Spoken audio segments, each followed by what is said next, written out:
Hello students, स्वागत है आपका हमारे YouTube चैनल पर। आज हम आपके लिए लेके आए हैं क्लास 12th इंटीग्रेशन के बिल्कुल बेसिक कंसेप्ट में यहाँ पर आपको समझाने वाला हूँ। इंटीग्रेशन क्या होती है, क्यों हम इसे यूज करते हैं, कहाँ इसे यूज करना है और इसका डिफरेंशिएशन के साथ क्या रिलेशन होता है, वो सब हम बेसिक यहाँ पर बात करने वाले हैं। आज का जो हमारा ये लेक्चर नंबर 1 रहेगा, ये बिल्कुल इंट्रोडक्शन पार्ट रहने वाला है। यानी इसमें मैं आपको इंट्रोडक्शन देने वाला हूँ इंटीग्रेशन के बारे में। तो आप इस लेक्चर को ध्यान से समझें। इंटीग्रेशन बहुत आसान है अगर आपने डिफरेंशिएशन को ध्यान से समझा है। तो आइए शुरू करते हैं आज का लेक्चर। जो अभी तक हमने समझा है dy ओवर dx क्या चीज होती है।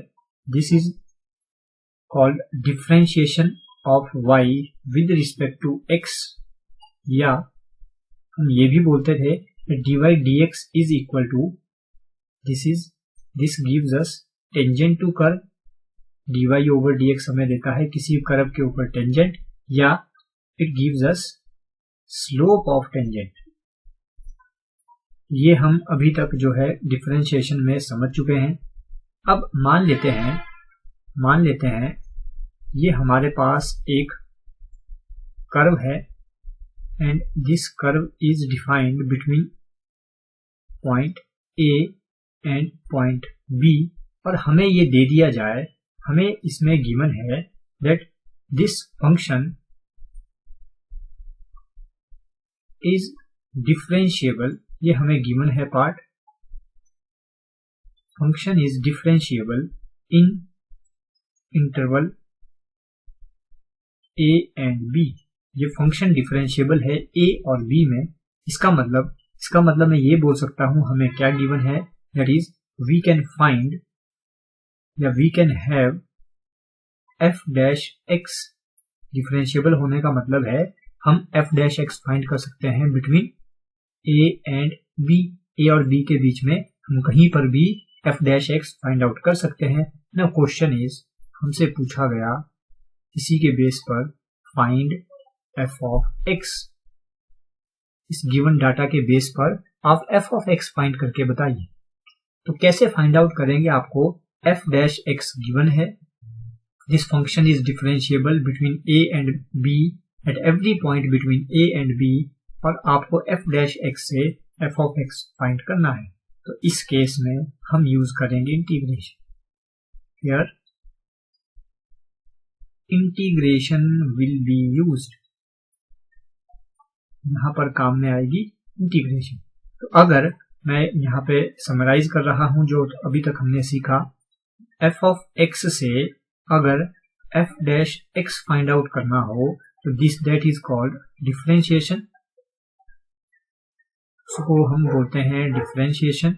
और अगर f डैश x से f of x find out करना हो that is called anti derivative, that is called anti derivative, और इसी का दूसरा नाम है इंटीग्रेशन या इंटीग्रल हम बोलते हैं। इंटीग्रल और एक और नाम है इसका, और प्रिमिटिव। तो इंटीग्रेशन क्या होती है, इंटीग्रेशन को अगर डिफाइन करना हो, the process of finding out anti derivative और integral is called integration। Differentiation given थी, डिफरेंशिएशन से फंक्शन निकाल देना that is called anti derivative और इंटीग्रल, और इस पूरी प्रोसेस को हम बोलते हैं इंटीग्रेशन। इसी इंटीग्रेशन की हमारे पास एक मेन एप्लीकेशन क्या रहती है, इसको भी हम बाद में डिटेल में डिस्कस करेंगे। इसकी एक मेन एप्लीकेशन हमारे पास रहती है with the help of integration।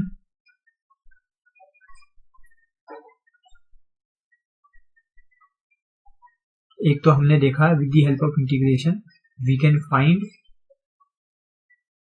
f of x, आप फंक्शन की वैल्यू निकाल सकते हो। नंबर 2, we can find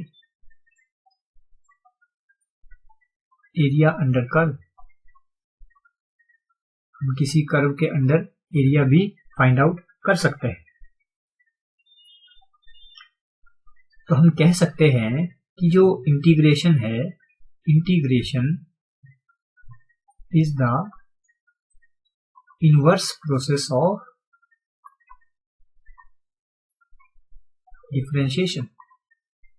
ये डिफरेंशिएशन का बिल्कुल उल्टा प्रोसेस है, यानी इंटीग्रेशन आने के लिए पहले आपको डिफरेंशिएशन आना बहुत जरूरी है।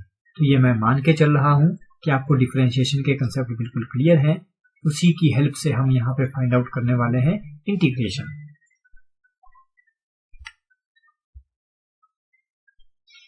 अब बच्चों बात करते हैं, जो इंटीग्रेशन होती है या इंटीग्रल होता है, ये हम दो टाइप का पढ़ते हैं। एक आता है इंडेफिनिट इंटीग्रल, आपको शॉर्ट में बता रहा हूं इनके मतलब क्या है, और एक हमारे पास आता है डेफिनिट इंटीग्रल। अब इन दोनों में क्या डिफरेंस है, इन शॉर्ट आप समझें, हालांकि डिटेल में जाना हो तो फिर बहुत लेंथी रहेगा। इंडेफिनिट इंटीग्रल का मतलब है where limit of integration is not given.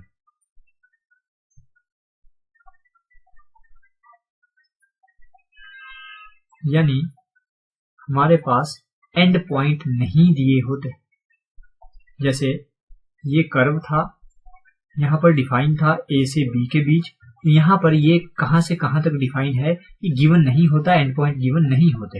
Indefinite integral limit is given, limit of integration is given, that is end points are known.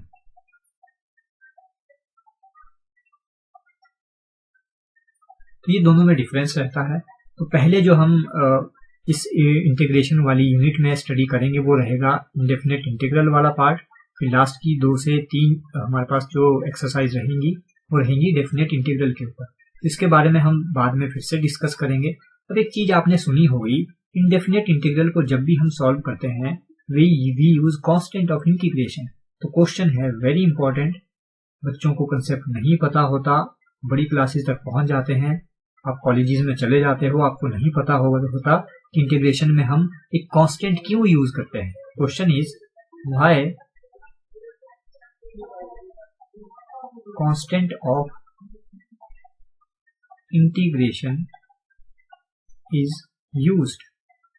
Constant of integration क्यों यूज किया जाता है, इसी चीज को आइए आंसर करते हैं।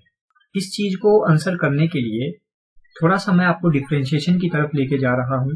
मैं यहाँ पे लिख रहा हूं, आप मुझे बताएं d by d x of sine x क्या होता है। तो आप बोलेंगे इसका आंसर होता है cos x। फिर मैं लिखता हूं d by d x of sine x plus 4 का आंसर मुझे बताएं। तो आप बोलेंगे इसका आंसर भी होता है cos x। फिर मैं लिख देता हूं d by d x of sine x plus 5 क्या होता है। तो आप बोलेंगे इसका आंसर भी होता है cos x। तो अब थोड़ा सा इंटीग्रेशन की तरफ आए। हमने पढ़ा इंटीग्रेशन होता है रिवर्स प्रोसेस ऑफ डिफरेंशिएशन, यानी डिफरेंशिएशन का उल्टा होता है इंटीग्रेशन। तो अगर मैं आपसे पूछूं cos x dx का आंसर क्या आएगा, तो अब आप मुझे बताएं इसका आंसर sin x होगा, sin x प्लस 4 होगा, या sin x प्लस 5 होगा। क्यों? क्योंकि sin x की डिफरेंशिएशन भी cos x होती है, sin x प्लस 4 की डिफरेंशिएशन भी cos x, sin x plus 5 की डिफरेंशिएशन भी cos x। तो उल्टा बोलें cos x का आंसर ये भी आ सकता है, cos x का आंसर ये भी आ सकता है, cos x का आंसर ये भी आ सकता है अगर हम इंटीग्रेट करें, क्योंकि रिवर्स प्रोसेस है। तो अब बताएं इनमें से मैं कौन सा आंसर लिखूं। तो तीनों ही आंसर सही है, ये भी सही है, ये भी सही है, ये भी सही है। तो इन जनरल हम क्या काम करते हैं, हमें नहीं पता 4 आएगा, 5 आएगा, 1 आएगा, तो in general we write cos x dx की integration in general we write sin x plus c, where c can be any number. ये c कोई भी नंबर हो सकता है, 1 पुट करेंगे तो 1 होगा, 4 रखेंगे तो 4 होगा, 5 रखेंगे तो 5 होगा। That's why we write constant of integration. I hope आपको ये कंसेप्ट क्लियर होगा क्यों कांस्टेंट ऑफ इंटीग्रेशन हम यूज करते हैं। Next is what is the geometric interpretation of indefinite integral।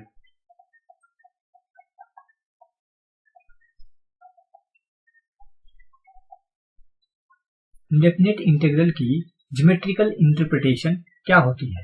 अब इसको एग्जांपल से समझें। फॉर एग्जांपल हमें दिया है f of x is equal to 2x and question is find its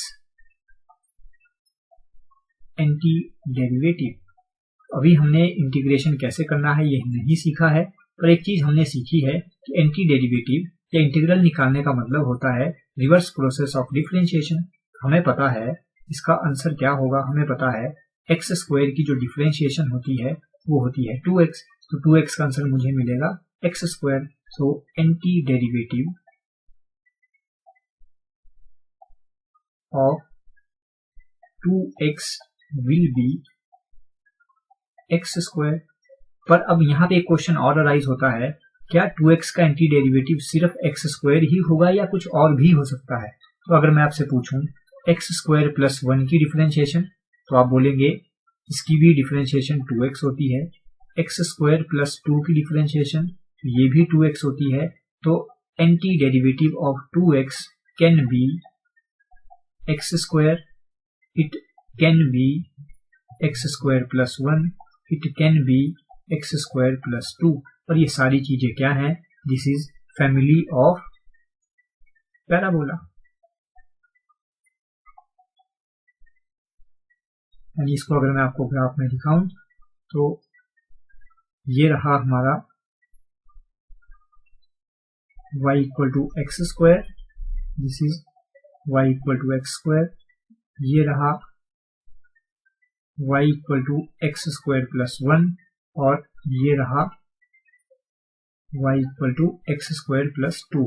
तो ज्योमेट्रिकल इंटरप्रिटेशन क्या होती है? Very important point. Indefinite integral gives us family of curve। ये कर्व की हमें पूरी फैमिली दे देता है। एक्स स्क्वायर भी हो सकता है, एक्स स्क्वायर प्लस 1 भी हो सकता है, एक्स स्क्वायर प्लस 2 भी हो सकता है, so on to x square plus n भी हो सकता है। तो एक पैराबोला की पूरी फैमिली हमें मिल जाती है। This is the geometrical interpretation of indefinite integral. I hope आपको यहाँ तक क्लियर होगा। कुछ फॉर्मूले मैं यहाँ लिखने जा रहा हूँ। पहले मैं लिखूंगा डिफरेंशिएशन के, फिर लिखूंगा इंटीग्रेशन के, ताकि आपकी डिफरेंशिएशन भी रिवाइज हो जाए और साथ में आपकी इंटीग्रेशन भी रिवाइज हो जाए। तो पहले मैं इस साइड लिखने वाला हूँ formulas of differentiation,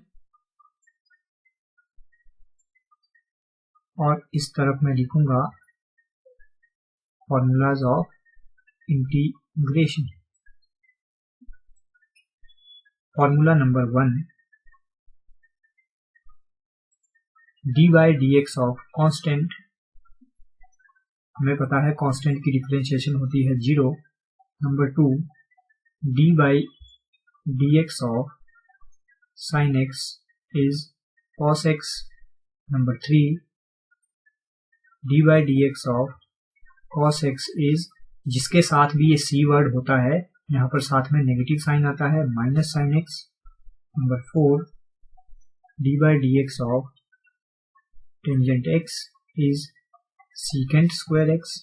number 5, d by d x of cot x is minus cosecant square x. Number 6,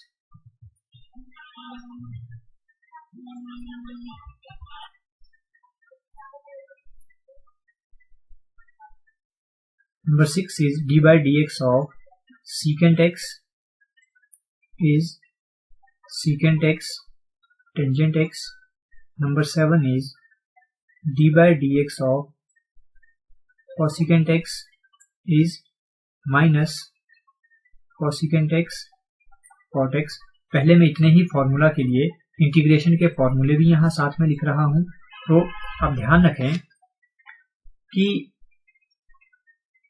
किसी कांस्टेंट की इंटीग्रेशन क्या होती है, that is 1 into d x is x plus, आपको पता है साथ में हम इंडेफिनिट इंटीग्रल में कांस्टेंट ऑफ इंटीग्रेशन जरूर लिखते हैं। नंबर 2 मैं यहाँ पे साथ में मेंशन कर रहा हूँ, नंबर 2 0 की इंटीग्रेशन क्या होगी, 0 into d x is constant. And number 3 जो एक और इम्पोर्टेंट फॉर्मूला हमारे पास रहता है, number 3 is d by d x of very important formula, sorry this will be x raise to power n into d x, ये formula होता है x raise to power n plus 1 upon n plus 1। अब आते हैं trigonometric ratios के ऊपर। Number 4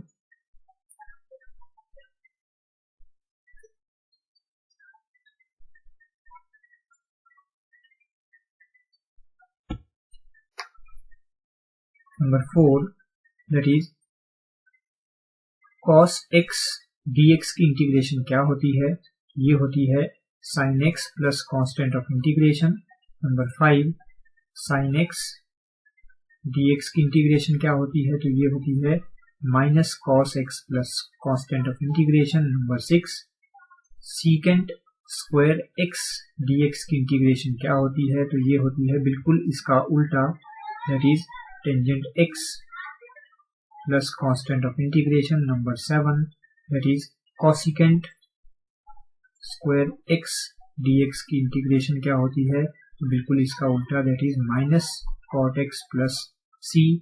number 8 secant x tangent x dx की integration, तो ये होती है secant x plus constant of integration. Number 9 that is cosecant x cot x dx, तो बिल्कुल इसका उल्टा नेगेटिव साइन आप पहली तरफ ले जाएं, that is minus cosecant x plus constant of integration. तो आइए आते हैं नेक्स्ट फॉर्मूलाज के ऊपर।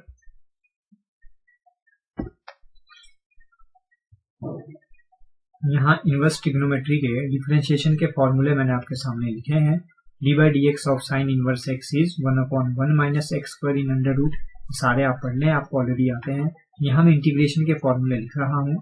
नंबर 9 के आगे continue. Number 10 1 upon 1 minus x square under root into d x की इंटीग्रेशन होती है sine inverse x plus c. Number 11 बिल्कुल इनका आप उल्टा करते चले, यहाँ से बिल्कुल इनका उल्टा करते चले, इसलिए मैंने आपको पहले डिफरेंशिएशन के फॉर्मूले बताए।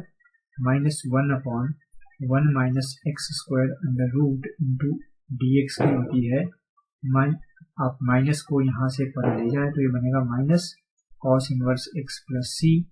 Number 12 1 upon 1 plus x square d x की आ जाएगी, that is tangent inverse x plus c. Number 13 1 upon 1 plus x square into d x integration minus cot inverse x plus c. Number 14 1 upon x into x square minus 1 in under root d x is secant inverse x plus c. Number 15 minus 1 upon x into x square minus 1 under root, minus को आप पहली तरफ ले जाएं तो बन जाएगा minus cosecant inverse x plus c. कुछ और फॉर्मूलाज हमारे पास हैं, जैसे d by d x of e की पावर एक्स होता है ई की पावर एक्स। अगर आप इस तरफ देखें ई की पावर एक्स डी एक्स की इंटीग्रेशन कितनी होगी, ये होती है ई की power x plus c. Next है हमारे पास last formula, that is d by d x of a की पावर एक्स, ये होता है ए की power x log base e into a, और इस तरफ ए की पावर एक्स डी एक्स की जो इंटीग्रेशन होती है ये होती है ए की पावर एक्स अपॉन लॉग ए प्लस सी। तो आपको ये चीजें हैं जो ध्यान रखनी है। आई होप जितना हमने आज पढ़ा है ये आपको बिल्कुल क्लियर होगा।